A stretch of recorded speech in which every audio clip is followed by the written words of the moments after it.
You're listening to SaskScapes, a podcast featuring the stories of arts, culture, and heritage in Saskatchewan.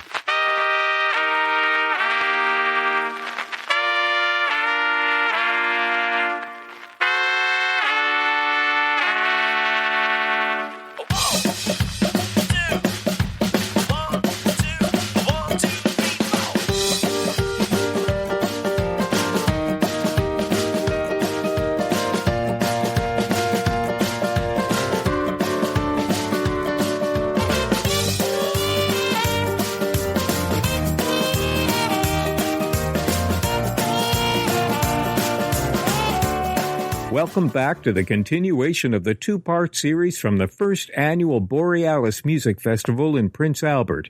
If you missed the first half, you can check out episode 54 of SaskScapes, where you'll hear how the festival all came together.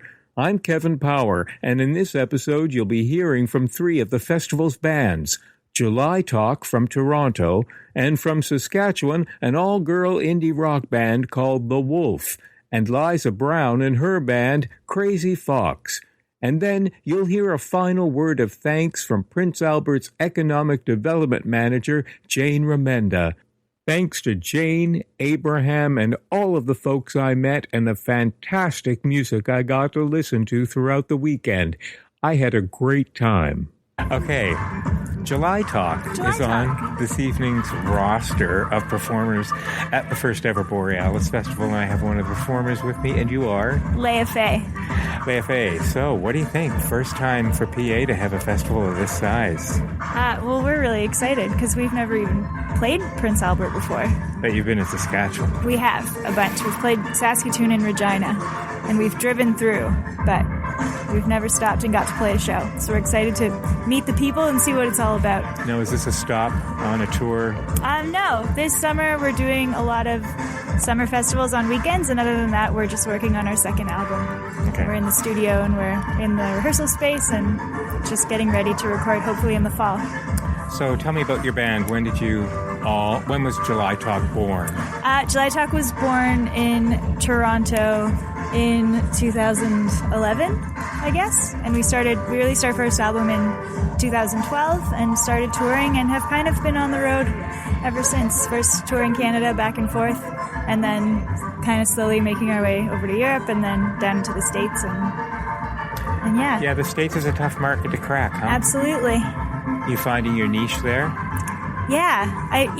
It's the same thing that happens with any market, I think, or any country.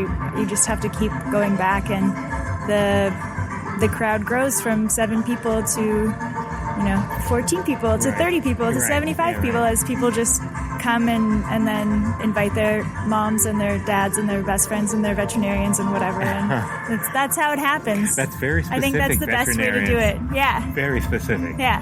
How's the European market for you guys? Because Europe's pretty cool that way. They embrace things that you wouldn't think they would otherwise. It's true. We do pretty well in Germany. That's been a big highlight, is touring Germany as well as Holland. The audiences there are very observant, and they really are absorbing what we give to them on stage, and then wanting to kind of digest it and talk about it. And yeah, we've had a lot of fun. Where are you from originally? I'm from Toronto. Most of our band is from either Toronto or around Toronto, GTA. And Peter, my co-front person, is from Edmonton. Okay. How do you find the market for you guys in Toronto? I mean, there's a lot going on there. Are you finding your own there? Yeah, we were kind of born in the Silver Dollar. Right. And our first rehearsal space was at Queen and Bathurst, and we recorded our album behind the Horseshoe Tavern, and so we really do feel like our band is a baby of Toronto, and that all of our parents are all of those great legendary places. Right. Yeah, and there's so many amazing festivals happening, like Turf, which started last summer, and Riot Fest, which is now coming to Toronto as well, and then we've got North by and Canadian Music Week and Way Home Festival, which is just outside Toronto and started this year. Right. There's a lot of festivals, and we've just been lucky enough to know the people who invite us to play, most of them. What were you doing before July Talk was born? I was playing in a sort of more acoustic-y folk band. Oh, yeah? Yeah, with one of my best friends. That's a bit of a contrast. Yes and Although, yes and no. in listening to the warm-up, you've got some bluesy stuff. Yeah, I think that kind of comes from Peter's Alberta upbringing. Right. He was the first person in Toronto that I saw who wore cowboy boots. I thought that was pretty cool. Oh, then I was the second. Because yeah, well, there you go. And I was maybe the third. Now nobody wears them. Yeah, I guess not. No. But yeah, I was doing that and making... I went to school for dance and art, and so I was making performance art and slinging lattes. And, serving waffles and the daily grind, that sort of thing. Right, and now this is full-time for you. Mm-hmm. I did a podcast bit with a band that was playing the free stage. Just a young band, part of a local rock studio here. We were talking about their hopes and dreams and aspirations. They're an all-girl band, which is pretty cool in and of itself. What are they called? They're called The Wolfe. Cool. And they're like 15, 16. Yeah. So they're just starting. But we were talking about what it might take to actually make a living doing this. Mm-hmm. And not everybody can, right? I think that there's freedom in knowing that music doesn't have to be your only outlet. I think especially for my generation and for younger generations, we don't have aspirations of salaries and pensions and early retirement and paid vacations. Like we all around us, young creative people are having to create their own jobs and create their own paths. And so I think that it can be really dangerous to put all your eggs in one basket, so to speak, and really rely on making it big, in quotation marks, as a musician. I think that we've all been really lucky because we have other outlets in our band, and we were, for the first 3 years, we were in a touring rock and roll band. We had to come home and go back to our jobs and figure out what else we were good at. And Josh and Peter in my band have a film company, so that was kind of that's what they were doing prior to July Talk. Ian is an amazing guitar player, and so he can work freelance, and he's also in a great cover band called Dwayne Gretzky in Toronto. And Danny was like selling beer at Mill Street Organic and was like a sales representative and was the best employee there, and he has a real passion for it as well. So I think it's important to kind of be like a Renaissance person, a jack of all trades, and follow all of those kind of things. Do you find that July Talk still has time to do all of those things, or is your schedule pretty full now? It's pretty full, but when there's time off, I think we feel antsy to make sure we're still working, whether it be on the visual aspect of the band or the branding of the project, or just conceptually what we want to talk about and have going on for album 2. Right. Yeah. What did you want to be when you were a kid? I wanted to be a bunch of things: a paleontologist, a architect, a director, a dancer. Just something in the arts. And I remember the moment that I realized it was going to happen. Really? Yeah. What was that moment? Well, I was in university for dance and... Where were you at? At Concordia. At Concordia. Yeah, in Montreal. Great program, yeah, for contemporary dance and doing a lot of performance art and stuff like that. And I kind of had this moment where I was just like, oh, damn, this is gonna be my life.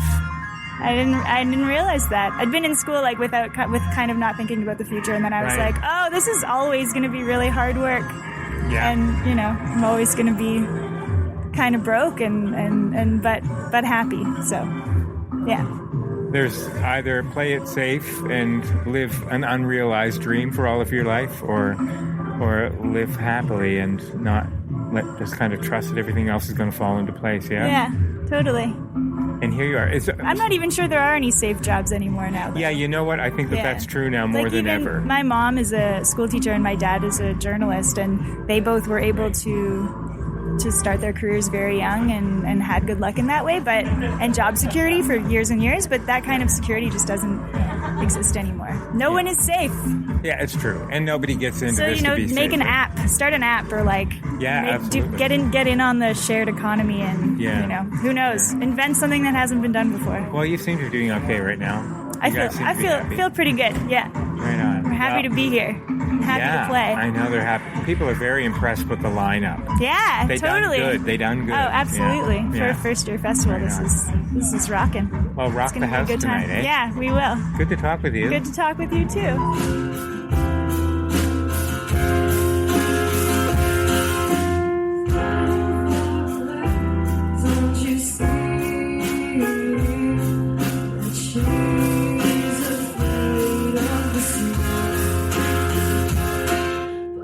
My name is Shane Lazarovic. I'm your MC, I guess, host for today. Thanks for coming out to support Borealis. And our first band here, local band from Prince Albert, for girls that say they have been together for 3 years, maybe 4, depends which one you talk to. But they're a great band. I've seen them at least twice, I think. And so please put your hands together for the Wolfe.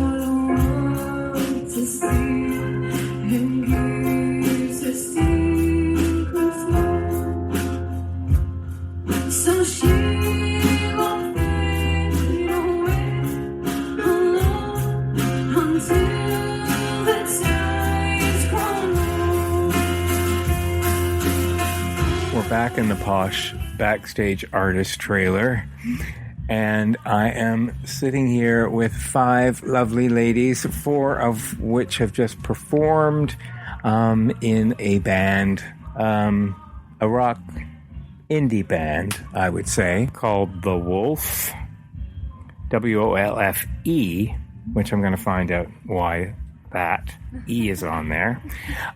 Okay, let's all introduce ourselves. On my left is Gabrielle Giroux. I play guitar and I sing backup.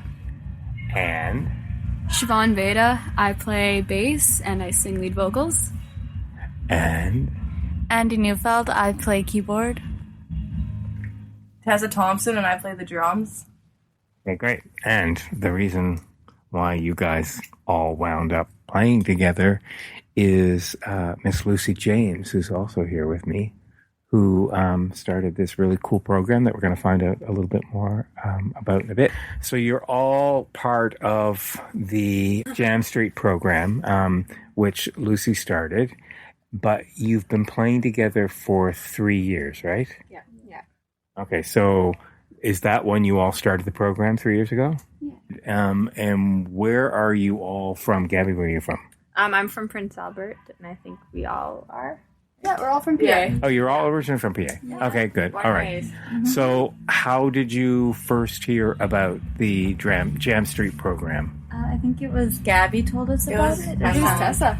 Oh, it's Tessa. Yeah, it was my mom, because we went to school, we wanted to form a band, and I told my mom about that, and so she kind of just started looking, because we wanted to do lessons, but together, not all at different times. So then my mom looked it up and found Jam Street and told us about it. Then we went there and just checked it out, and then we started practices. So you all knew each other before, Yeah, Yeah, through from school. right? And you all played instruments before. No. None? No? We all started I from played scratch. piano. Yeah, we played other instruments. I played in the school band and I did orchestra and that, but we had no one knew the instruments that we're playing on stage right now. It's all. So what does day one look like at Jam Street?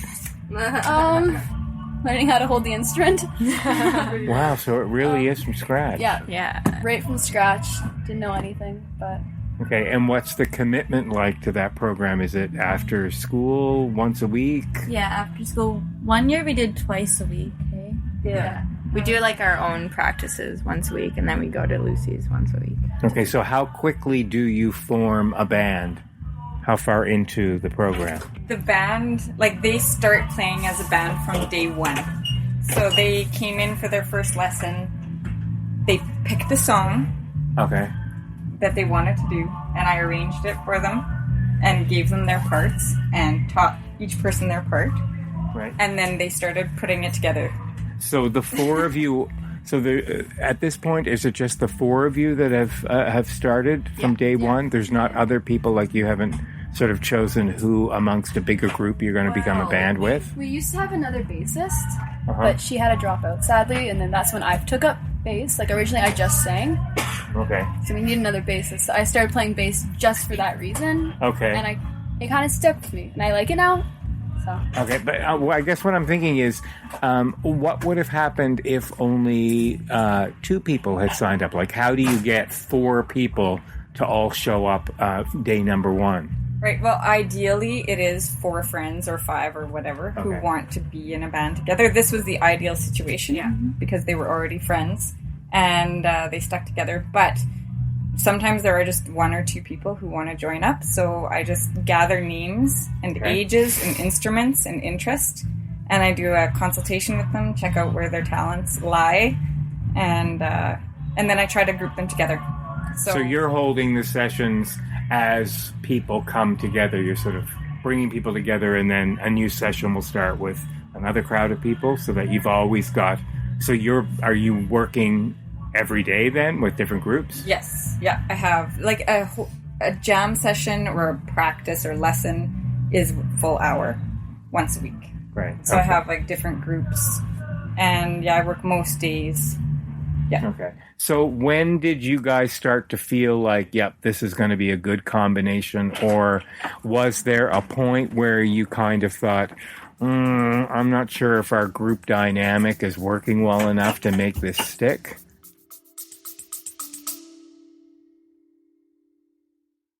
Hey, it's Kevin. I hope you're enjoying the episode so far. Just a quick reminder that the SaskScapes podcast is available for free on your favorite podcast app, or you can stream it from your browser. Check out the show notes for the link. On the SaskScapes homepage, you'll notice something new under the logo called SaskScapes Plus. You can't miss it. There's a big button saying support with a heart icon next to it. I'd love it if you could click on that button and help keep this podcast series going. When SaskScapes launched in May 2014, it was the first podcast in the province celebrating arts, culture, and heritage. In fact, you'd have been pretty hard-pressed to find any Saskatchewan podcasts. So I'd like to think that we paved the way. It's been because of your support that this podcast is now in its 9th year. Okay, that's it. Enjoy the rest of the episode. Bands always have their ups and downs, but I'd like to say from day one, we knew that we were going to stick together. Yeah. No dirt, no conflicts? Like, not that bad, no. Okay. Like, there are arguments, like, there's, everybody has arguments, but there's, like, more ups than arguments. Yeah. Okay. So if you're learning the instruments basically from scratch, how far into this process can you actually start to sound like a cohesive band? Like, at least maybe a year. I think it depends on the people in the band, like how the commitment levels and what kind of songs you're trying to achieve. Because, if we just wanted to write acoustic guitar with vocal songs, I'm sure we would have probably a lot more. Like, it'd be faster. Mm-hmm. But right now, we starting from scratch to writing our own songs took a lot longer than just... It took 3 years. Yeah, it took 3 years. Okay. But that's not actually very long. No, when you think about it, if you think about most people, they take lessons until they're into their late teens or early 20s. Then they start a band. Then maybe they start writing music. You guys have done it all by the time you're 16. Yeah. Right? That's exciting. So you're not doing cover tunes, right? You're writing your own music right from the start? Yeah, we started off with covers to learn our instruments, and I think just this last year we started writing our own stuff. This year we did all originals. Yeah. I don't think we did a single cover. But you started writing last year. Hey? Yeah, we were Like you were the C&E, yeah. you were in the Search for the Stars with that. Yeah. Yeah. But like this year has been our writing year for Yes. Tell me about this competition that you were in. How far into the process did that come along? Search for the Stars was first, right? Yeah, that's the bigger one, I guess. Okay, and that happened when? In May. It happened near the end of May. Yeah, we audition in February, and then there's a day workshop in April. Yeah. And then in May, all the people perform, and then there's different categories, and we got Songwriter of the Year. Right. Now, how many, is that from just within Prince Albert? Yeah. Okay. An area, yeah. It's, All right. So how did that feel to get Songwriter of the Year? Because the song would have been something that you wrote. Great. It was amazing. Like, just to get that recognition and, like, seeing that song grow from, like, just words on a paper to, like, how we performed it that night, it was just one of the best feelings. Right. And what's the reward for winning this prize? We got a cool trophy that's at Lucy's At Jam Street. Yeah, and then we got $500 and then a $2,000 recording contract with Big Drum Media. Oh, great. And so have you done your recording yet? Not yet. No. We're planning on doing that around fall. Yeah. To get an EP out. Okay. All right. So, you could have chosen to just skateboard in front of the 7-Eleven and fritter your youth away. But you, what's that? Still does that. I did do that. You did do that, and you still do that. But I mean, this is a very, very specific focus. Talk to me about why you think creativity is important. I think, like, especially at our age, it's just good to find a way that you can express yourself. And it's even better if you can do that while bringing music and, like, joy to other people. Right. How old are you guys, if I may be so bold? Are you all like 16, 17? 2 of us are 15 and 2 of us are 16. Okay, all right. So you still got a long way to go. Yeah. What about you guys? What can you say about what creativity gives you in your own life? I mean, is it escapism? Is it a place to get frustration and anger and joy out? I mean, what is it for you? I think for me, it's a positive way to deal with stuff, whether it's really happy stuff or really negative stuff that's happening. It's just a way to take it and do something with it instead of just like, what's the word? Letting it sit in your head. Yeah, like just thinking about it and it, it gives us something to do. Like we're out, we know like 10 times more people now. We're like from like Winnipeg, like we would have never met them before. So it's like it's a way to let things out and It's a way to get yourself out there. yeah, and just To be yourself and like yeah. It's good to see other people who are like you. Yeah. And it's like, oh hey, I like music, you like music too. Like Right. it's hard to find those kind of people. I think everybody's kind of on the same level. Okay.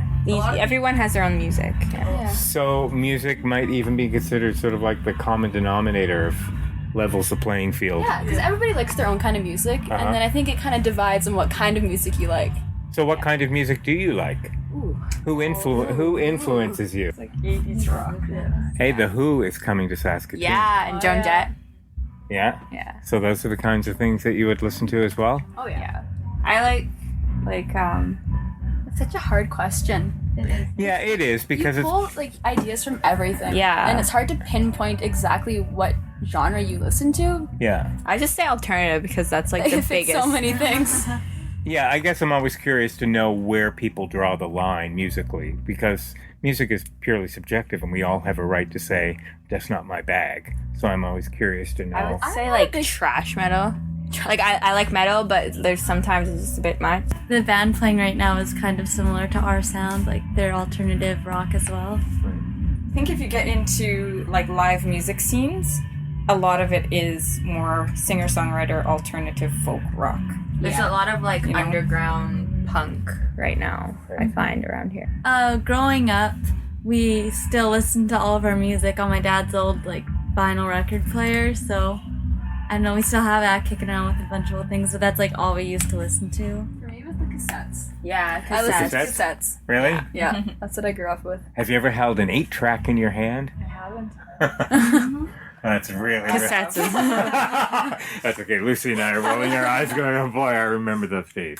So what's the goal from here for you guys? What, in a perfect world, if I were to hand you all a magic wand, obviously fame, fortune, and all, but I mean, what's in the next 5-year plan? Where do you see yourself going? Release some more music, like hopefully get like an album out, and I like to tour. Yeah, I like to get out and see what else yeah, Canada has. Canada, yeah. Do you continue to participate in the jam sessions with Lucy while you're... Yes? I don't know what we would do without Lucy, to be honest. Yeah. Okay, so tell me, before I talk to Lucy, tell me how important Lucy has been in your life in this program. Lucy is basically the foundation of our band. Like, she put us together and she helped us so much. Like, from the very beginning, like...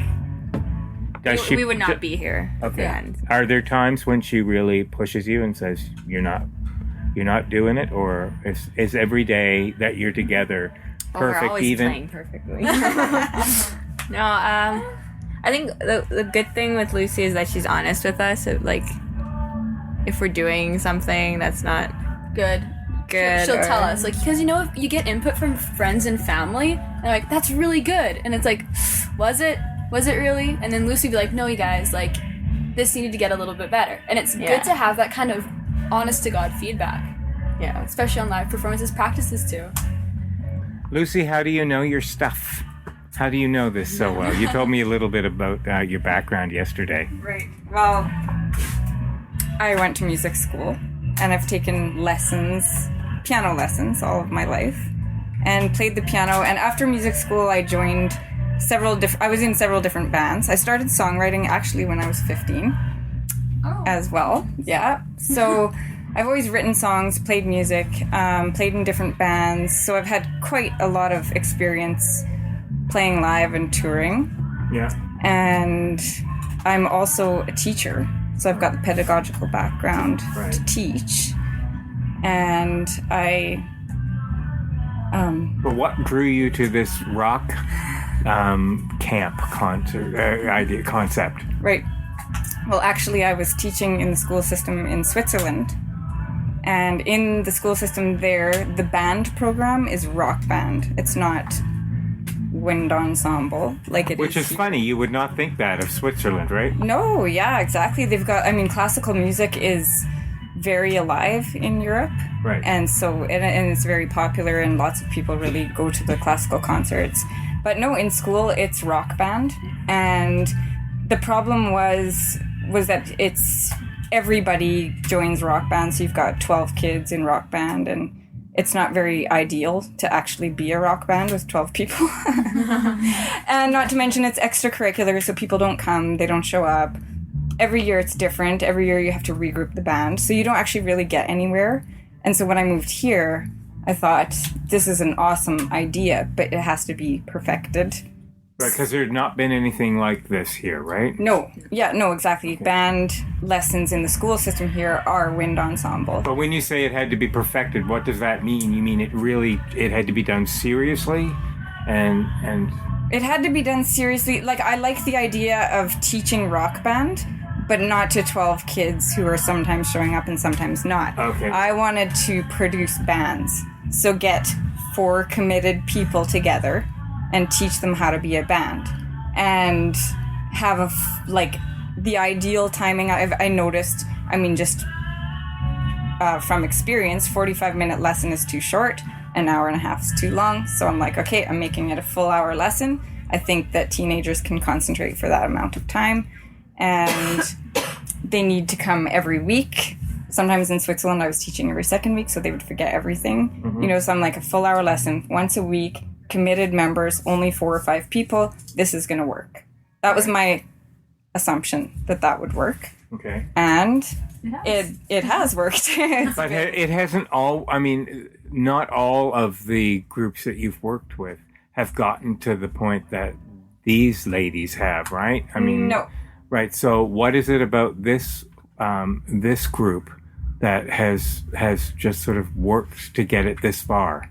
Well, I think one of the main things was that they were all friends from the beginning, and they wanted to do it. They were a band before they knew how to play instruments. That's what we claim to be. That's, you know, so I think that helped. Yeah. And then the dedication of the group, and I think also that they started so young. I have a couple people, like a couple groups. They're really great musicians, but they started later. They've already graduated. They're on to university. They're not going to continue their band. So I think that these girls started at a young enough age to make it serious, and they're going to be able to do it for another couple of years without going anywhere. And so by that point, they're going to be at a point where as soon as they're done high school, I'm going to set up a tour for them. Right.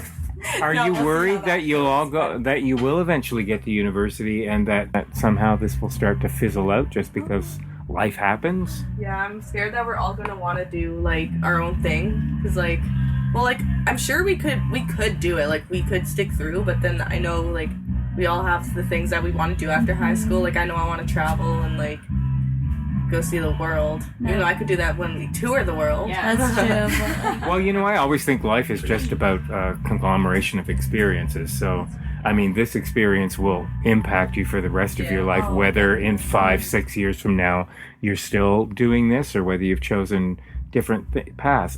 Would you, if you were to choose a different path, let's just say tomorrow, music stopped as we know it and you could no longer play. Well, there goes. I don't think I could fit. There goes the dream. Well, you can. I like to do animation. I absolutely love drawing, and I've been thinking about it. So probably animation. Okay. Yeah. Gabby? Well, if I didn't go to music, then I'd do film scoring, but that's music too. So. Okay. A writer. A writer. Yeah. Okay, which is not too far off either. What about you guys? I want to be like a makeup artist or an esthetician. I don't know how to pronounce it. Yeah, that's it. That's like what I want to go to beauty school. That's my plan. Okay.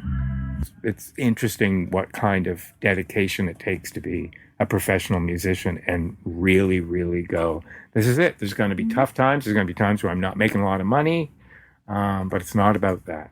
Have you guys had a chance to take in, well, we've only just had last night, the first night of the festival. Yeah, we were here. You were all here? Yeah. Okay, so tell me what bands last night sort of impressed you. What were they called? Until Red was really good. Amazing. Yeah. And then they played at Jam Street. Yeah. Yeah. Yeah. Couple times. Yeah. And then was Adino Sun. Oh yes. That was unexpectedly so much fun. Like we were dancing. With like chili music. Yeah. They were really good. And then I Dress Low. Yeah. They were good. The last band, what is it? Harpoonist and the Axe Murder. Yeah. They were fun. Yeah. Really There's only like 3 of them, and they have such a like rich sound to them. Yeah, that one song with the bass. Remember that? It just is so good. So the question that I want to go back to that I started with at the beginning is, how'd you come up with the name Wolfe? Don't say that.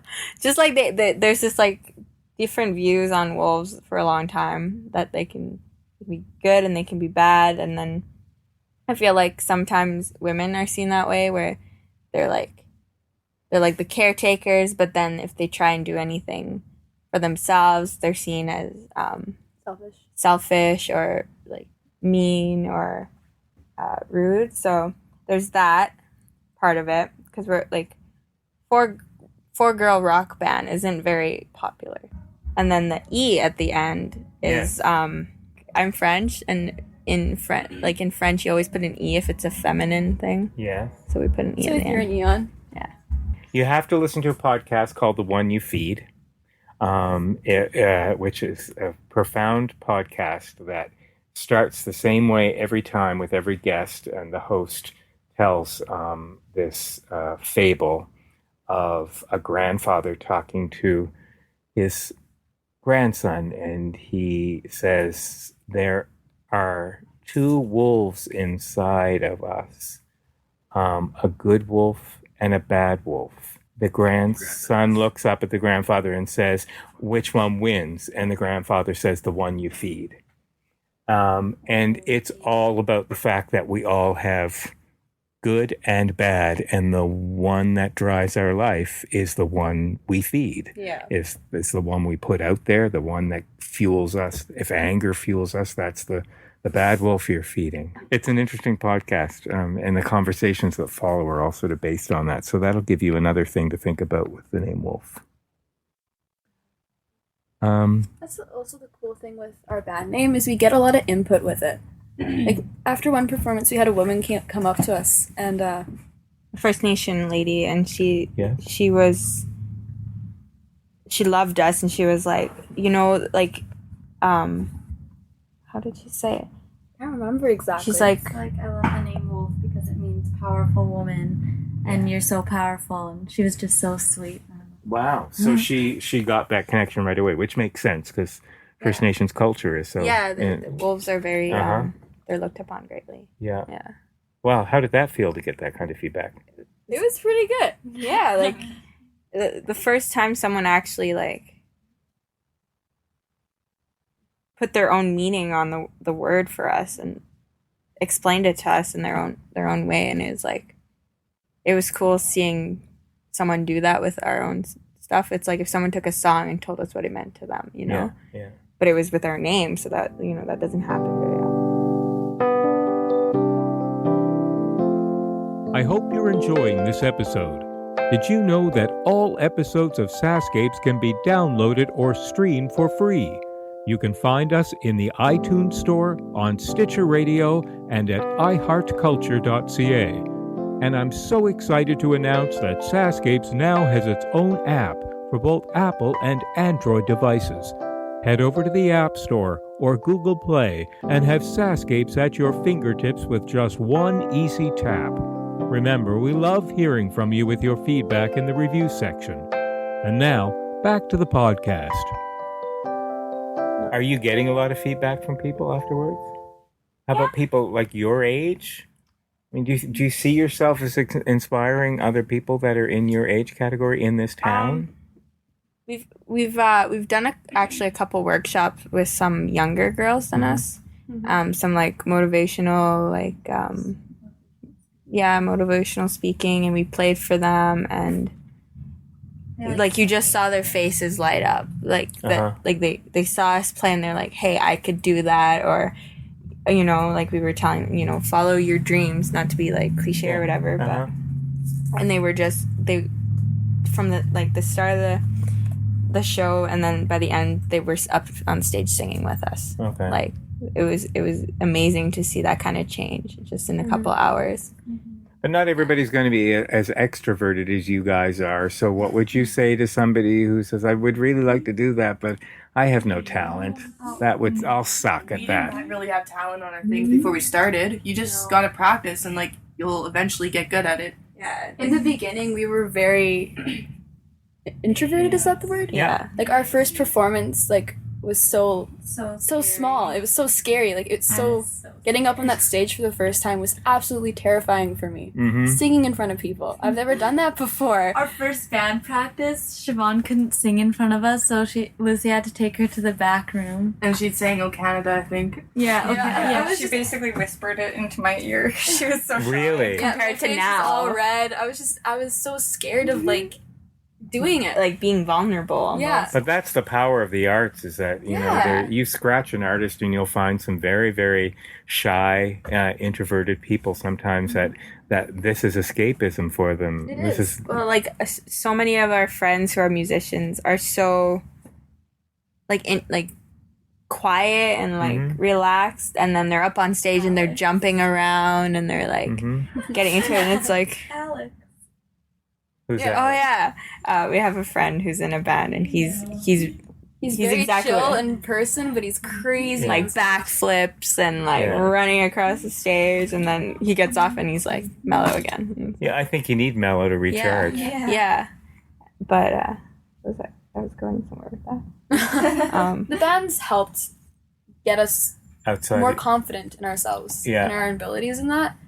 And I find it helps me become more confident in myself and make more friends and get out there Like more. off stage too. Yeah. And just in other areas of your life. Yeah, it's improved our lives. Right. Yeah. That'll always stick. Yeah. No matter what you do. And I think that's the power of doing what you guys do, is that you get to reconnect from the audience. And you're very good at doing that. You're very comfortable interacting with your audience from the stage. I noticed that this morning. It took a while. Oh my gosh. I think this past year we've been working on live performance a lot. Like in the beginning, it was learn your instruments, learn the songs, get through the song in one piece, and then keep now it together. It's like, and now it's like you kind of move outside of that, and now it's performance, interacting with the crowds, stage presence. Yeah. It's all been really good. Do you battle with the inner critic constantly, saying, I don't know. Like after every single gig, I'm like, oh, I messed up there. So is that where Lucy comes in? we're like, Lucy, how did it actually sound? Yeah. It's different on stage than it is Yeah, off it's of stage. always different. Just because we have the monitors and like That's things are what we different hear. levels and like And we know what it's supposed to sound like. So, like, if I accidentally hit the wrong key, I'm like, oh my gosh, I just ruined the song. But then I go off stage and people are like, oh, I didn't even notice. yeah, no, Just don't just kind of Yeah.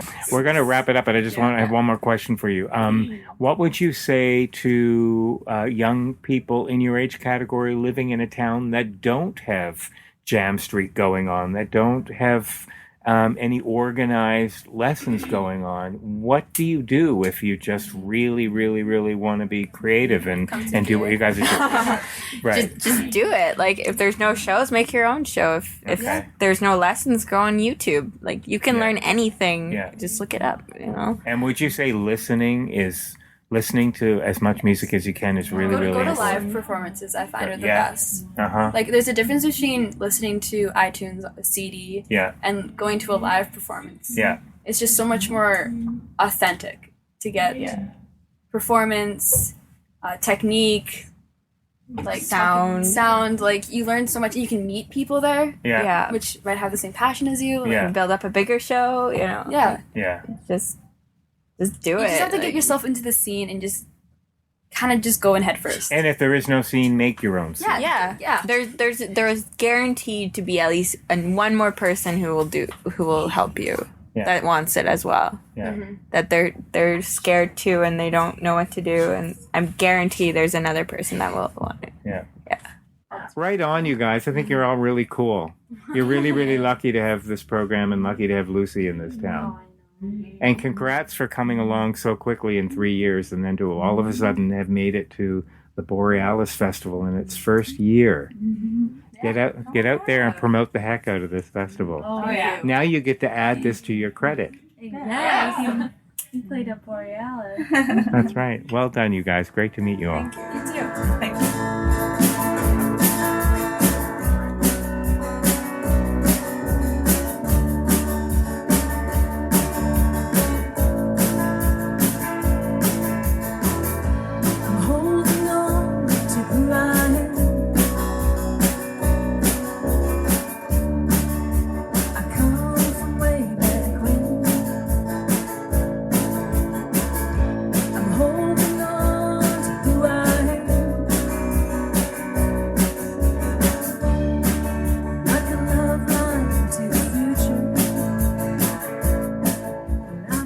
So, back in the backstage artist trailer, I am on the final day of the Borealis Festival, and across from me sits somebody that I noticed the first night that I was here and thought, have to talk to her at some point.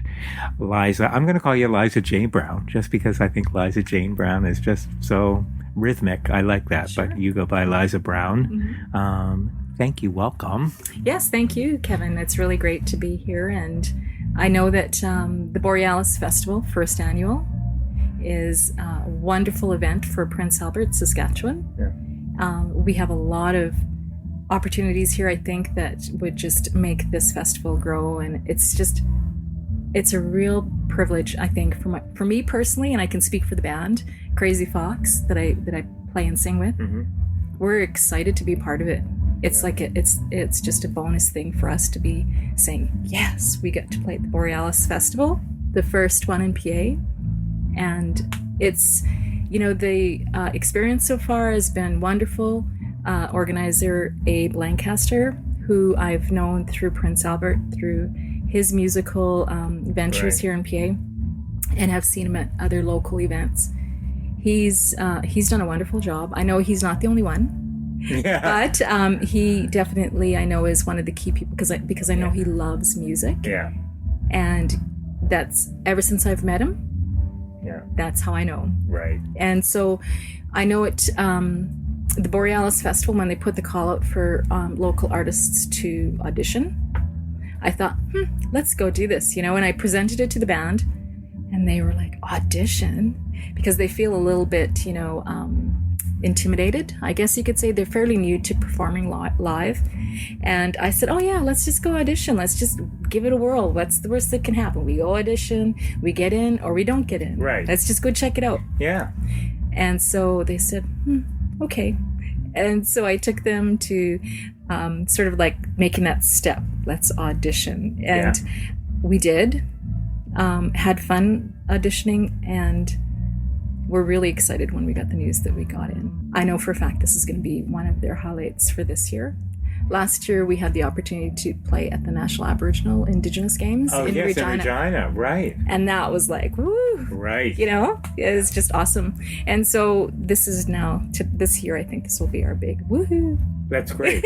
Now, I just heard you play, and one of the songs that you sang was Small Town Métis Girl. Mm-hmm. So are you, in fact, a small town Métis girl? I am.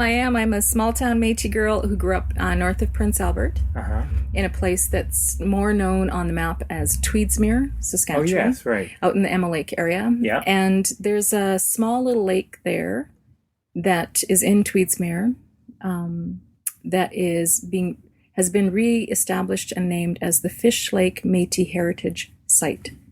So what happened a number of years back, my grandfather on my dad's side, James or Jim Brown, woohoo, James. James Brown.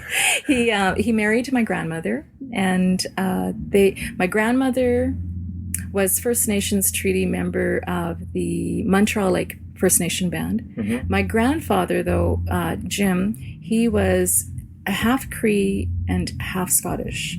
And his father was full Scottish, who came here and married the daughter of the first chief of Lac La Ronge band. Wow. They had 2 children.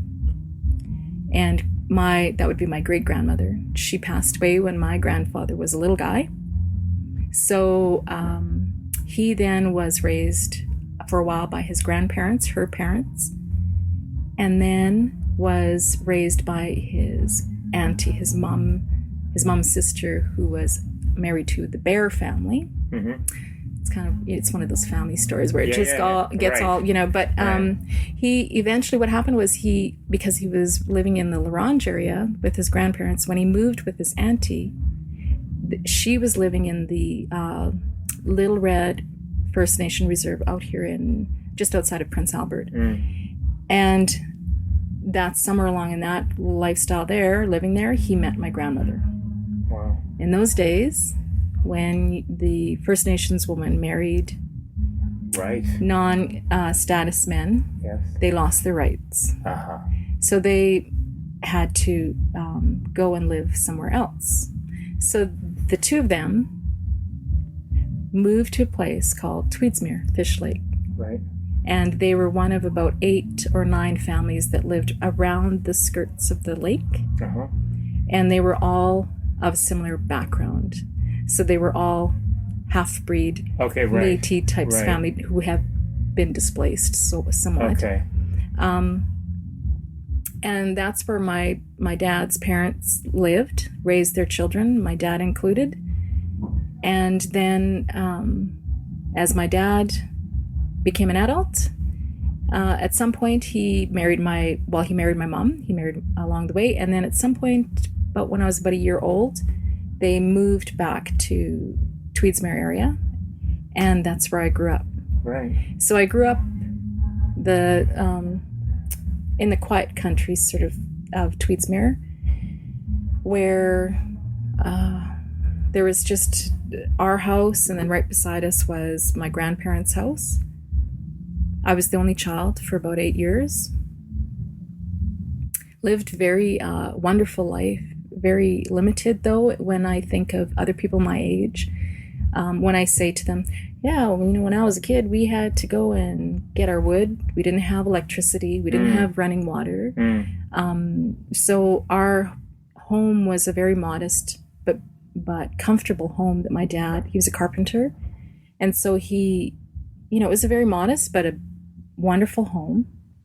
But we didn't have electricity, running water. So I grew up with that type of connection to living to the land, I guess you could say.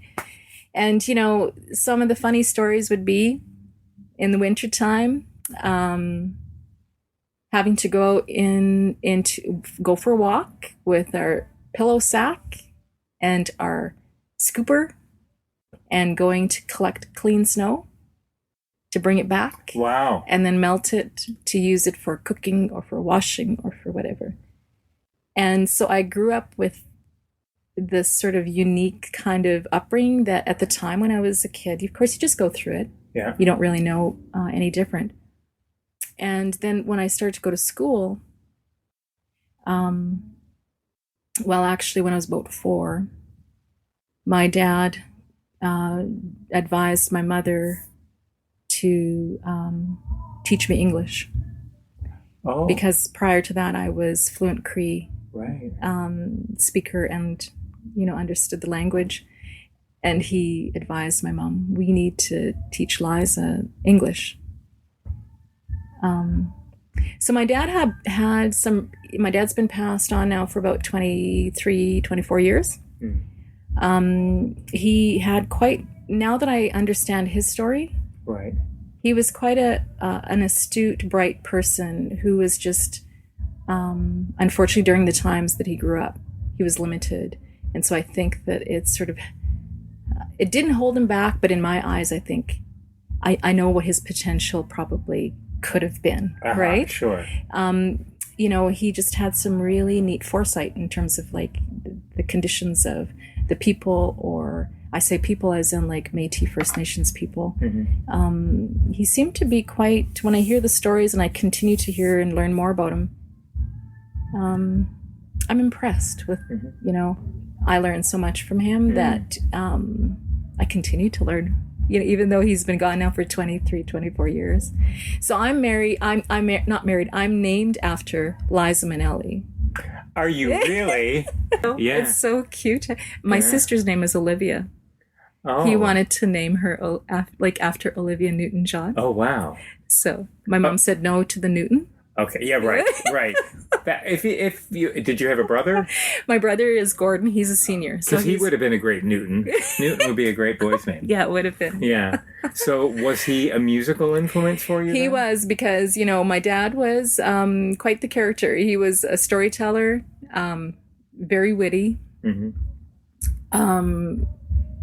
He brought a lot of humor and a lot of laughter to a lot of people's lives, not just ours, but his friends, his people he worked with, his relatives.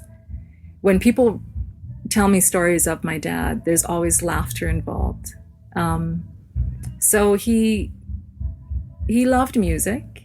He would quite often be listening to music, either through the radio or he had a guitar periodically, but not too long.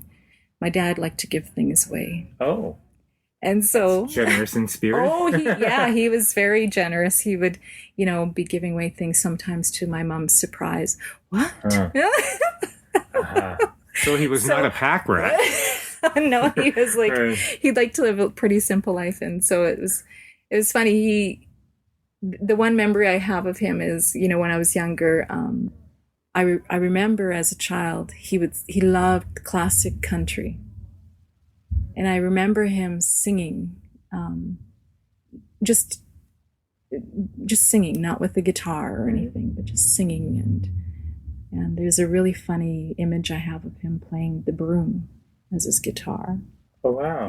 He just loved the original air guitar, sort of. That's right. He was just like hamming it up. Right. And, he just his spirit was, I think, very free-natured all the time. But I think his story, the more I learn about him, I think his free spirit didn't quite get to bloom as probably I think he would have bloomed, had conditions been different. But that's neither here nor there, right? Yeah. It's just the way it was. And my grandfather, his dad, played the fiddle.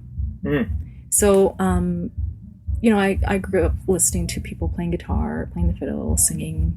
Right. So was Celtic music quite an influence for you then? Well, my grandfather, I didn't know what Celtic music back when I was a kid. Yeah. I think that definitely the classic country for my dad's sort of influence. My grandpa, when he played his fiddle, I would say it was more local Métis style of playing. He, when it came to my grandpa's fiddle playing, it was a lot of the jigs. Yeah. Métis style jigs and waltzes and that kind of stuff from what I recall. Uh-huh. He, and the stories that I hear about my grandpa because I was a kid, now that I hear about them, is he would travel he was part of the Trappers Association. And so he would travel, and quite often when the trappers would get together, of course they'd be traveling, different distances that are different than how we travel now. Mm-hmm. So they tended to stay for a few days in the community wherever they were going, and they would have celebrations, and they would have dances. And stories I hear of Grandpa is he would be just right in there playing his fiddle, and I never saw it, but my friends who I grew up with, they did see him play the fiddle and jig and dance as he's playing. I don't remember. If I saw it, I don't remember it. Right. Growing up in the country, I liked at an early age to write letters to people. Mm-hmm. Just, because I was at home alone, I'd write a letter to my friend who I'll see on the bus, but I'm going to write a letter now because we didn't have a phone. Right. Write her a letter about what I'm doing or what's happening or what I'm thinking of. For those who don't know what letters are, you used to pick up a pen and paper, and you could write more than 140 characters, and it wasn't on the internet. You had to lick a stamp and put it in a red box called the mailbox. Exactly. I actually have I've kept some of those letters that I've received back. Oh, yeah. And I don't know what I'll do with them yet. Turn them into songs. But I might do something with them. Right. Yes.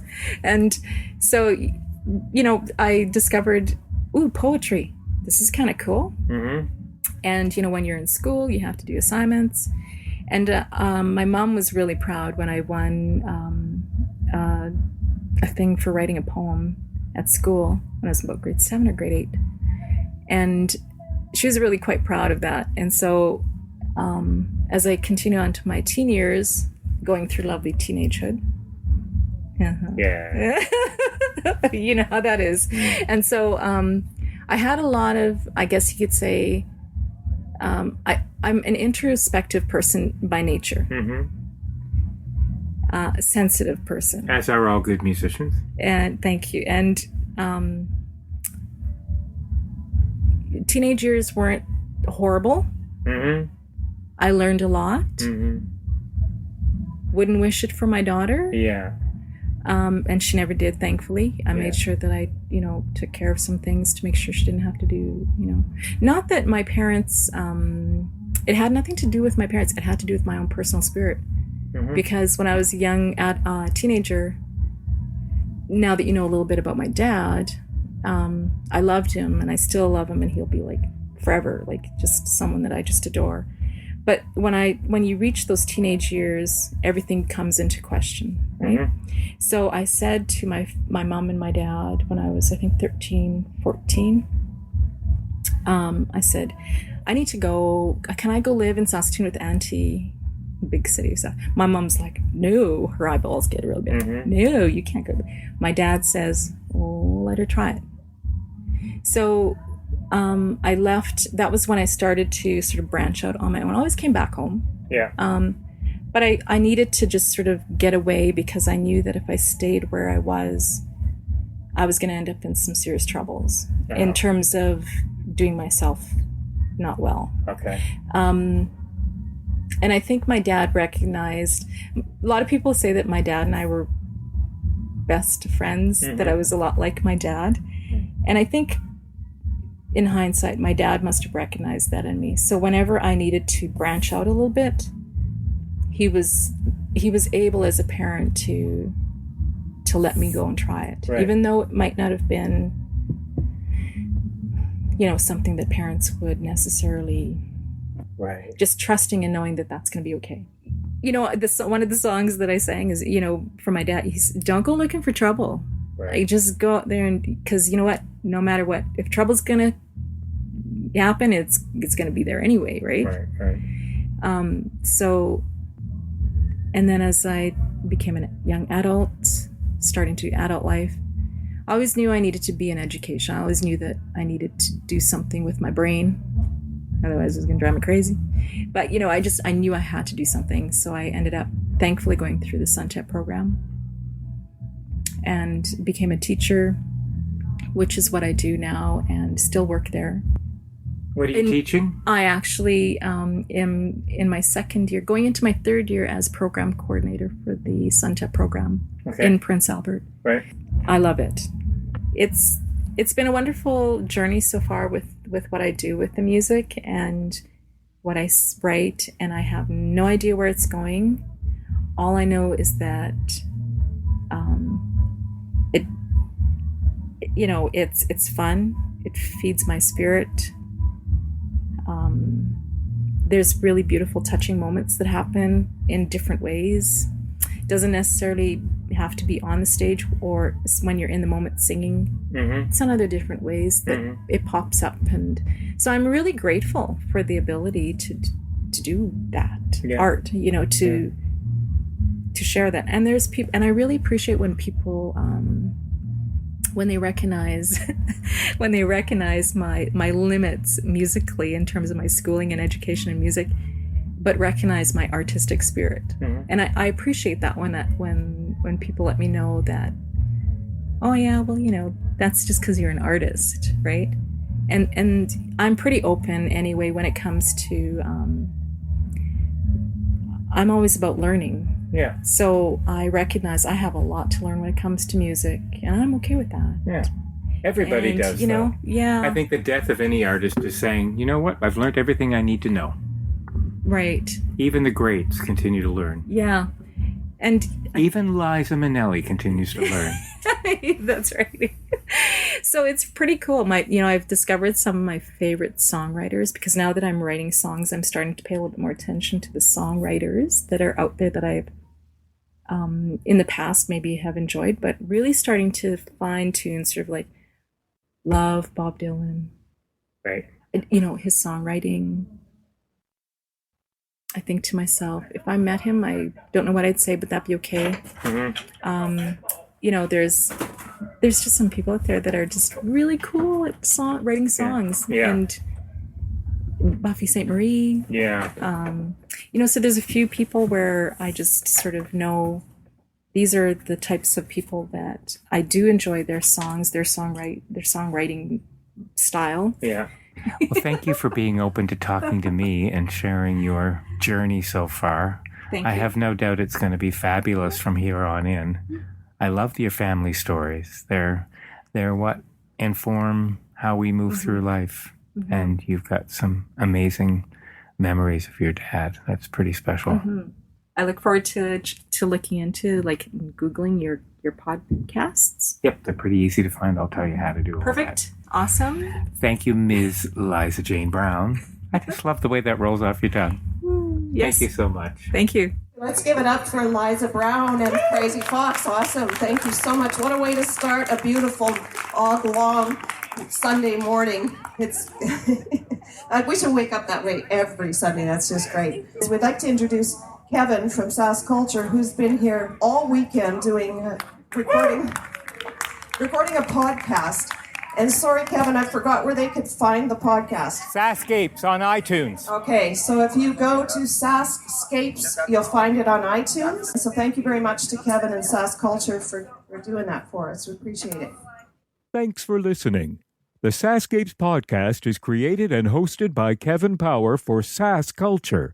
Funding to the cultural sector is provided through the Saskatchewan Lotteries Trust Fund for Sport, Culture and Recreation. For more information, visit iheartculture.ca and saskculture.ca. Music for SaskScapes is provided by Saskatchewan-born singer-songwriter Jeffrey Straker. There's no end to the stories to be told. So, until next time...